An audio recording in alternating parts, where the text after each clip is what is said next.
talking to Emma Lee M.C, baby. You knew it was gonna be deeper than just chocolate bars. It wasn't gonna be a Snicker or a Hershey. This is history, baby.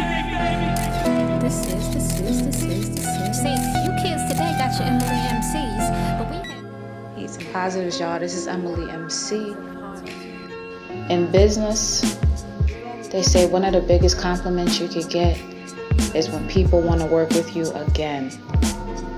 I'm extremely grateful, thankful, and appreciative of Roxanne Shante and the entire crew of the Have a Nice Day show at SiriusXM Rock the Bells Radio for bringing us back on.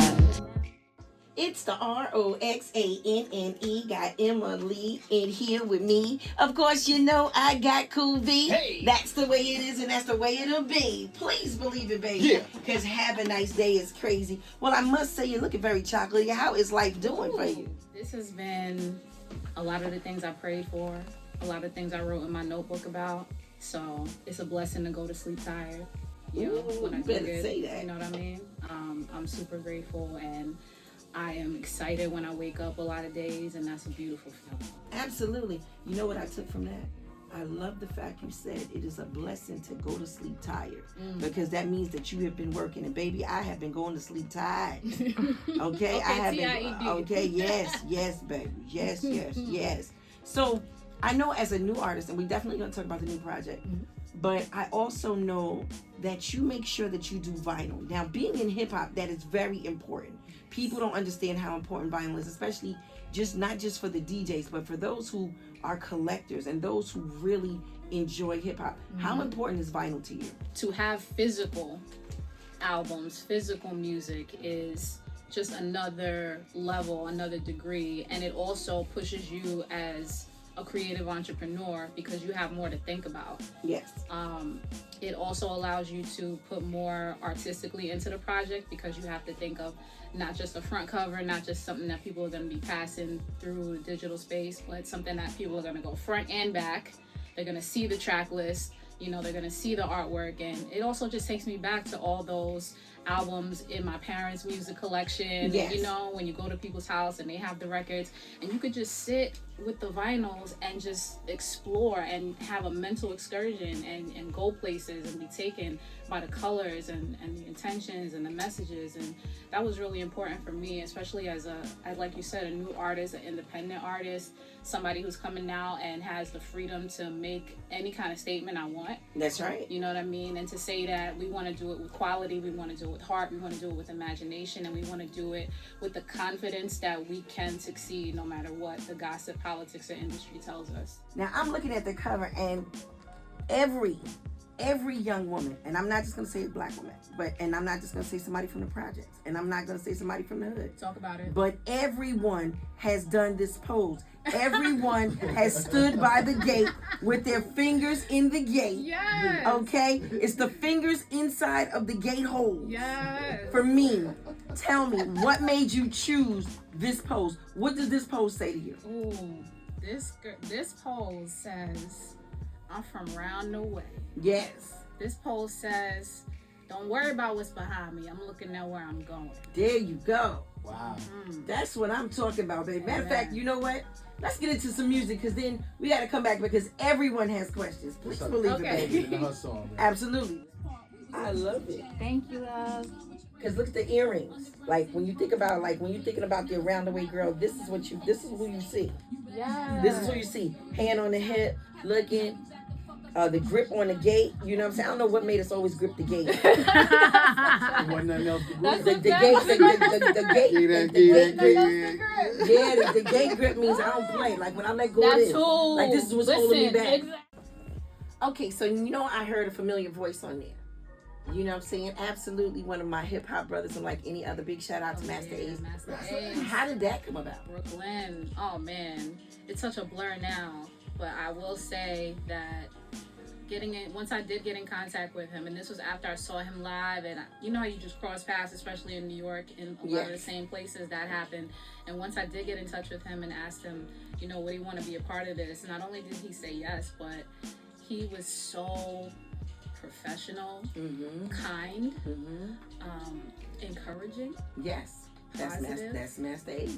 And it's sad that we even have to like big up these qualities that should be, you know, like they're rare people. They But are you rare already qualities know, sometimes know, in hip hop. Y'all know, in hip hop and music and entertainment, even in regular business, is like for people to show up and have themselves together and also have a kind word to say to you. When he and then asking me like, so what is your vision for this? How do you see me in this? And then I would describe it and lay it out. And he was like, yo, this is some of the best direction anyone's ever given me. And I was like, damn, like I screenshot that email. Like, I know that's right. Okay, I know that's right. Thank you, Masta Ace. Absolutely. So we're about to bridge the gap. So I'm about to pass it over to Producer Q. Producer Q is on you. All right.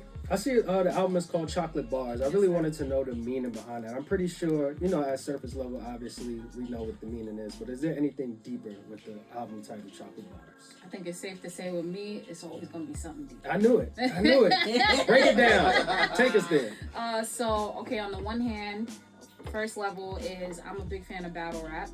Okay. Thank you, mother. Thank you. And I also fell in love with hip hop in ciphers in New York. So the exclamation of bars, like that's a very special thing for me. Like that brings me back to when I first fell in love with hip hop, and also the energy, the excitement, the thrill, the unique imagination and creativity of hip hop that can't be duplicated by anything else in this world is like summed up in that one word, said with a certain kind of throat, certain kind of chest. Yeah, that's like the stamp right there. That's bars. That's when you know you did something. Yeah, that's when you know you did something. And I've been fortunate to hear that and be around that. So that was important to me to highlight. But also, like me thinking about just coming into the industry, the community, the business, the culture, to fully say, like, I'm out here, this is what I have to contribute, is I wanted to recenter the fact that moving the crowd, MC means move the crowd, is very important to us. And in fact, it's so important, we want to lead with that. So we want to be symbolic of that cipher, of that energy, of that creativity, and put that in the front, especially as a woman in hip hop, because so many times a woman has the mic and she's reduced to an object, you know, or something that can be objectified. And whether or not she's using that to empower herself, that's her business, and that's nothing wrong with that. But I'm saying there are other things that I want to champion. And creativity, bars, lyricism, moving the crowd from the inside out, making sure I'm moved by my writing and my creativity, and then making sure the crowd is moved. I'm saying something resonant, vibrant, you know, something that is saying something different, you know, presenting a different image, you know. This is what I wanted to come into the party with. I love that. Absolutely. Like, listen, like he said, he's new talking to Emma Lee M.C, baby. You knew it was going to be deeper than just chocolate bars. It wasn't going to be a Snicker or a Hershey. And she got the candy bars on the back cover. Okay, you know what I'm saying? So we knew it was not going to be a Snicker or a Hershey. Okay, absolutely. So now, explain to me one of your favorites. Like, I know it's hard to choose a favorite because each one is you're emotionally attached to. Absolutely. So, which one is the one that you really enjoy the most? Not saying you don't enjoy them all, but which one is your one? Oh, can I pick two? Okay, go ahead, pick two. Okay, so one is definitely Cravings and Withdrawals with Bahamadia. Yes. Another queen, bars. absolute trailblazer, pioneer bars of hip hop. Shout out to Philly. That was like, I was just like, we have to do this because, you know, connecting the past, present, for future. A lot of people need to know who she is, who she was. She's incredible. You know what I mean? She's incredible.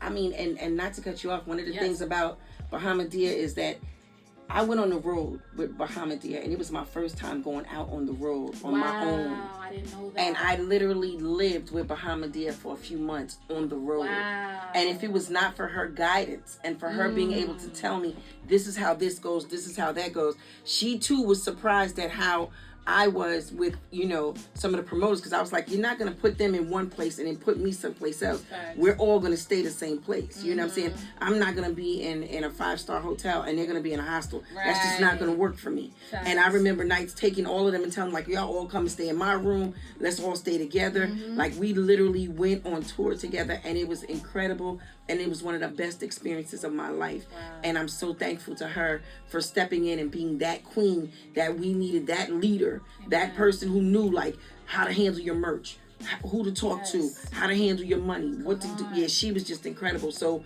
I know exactly how you're feeling when you say that you have her there. But why is it called Cravings and Withdrawals? Is it because of chocolate? Because of chocolate, and because that song is that song is about this environment of artifice that is everywhere. And let me just break that down just a little bit. I mean to say, quality in everything seems to have taken a hit.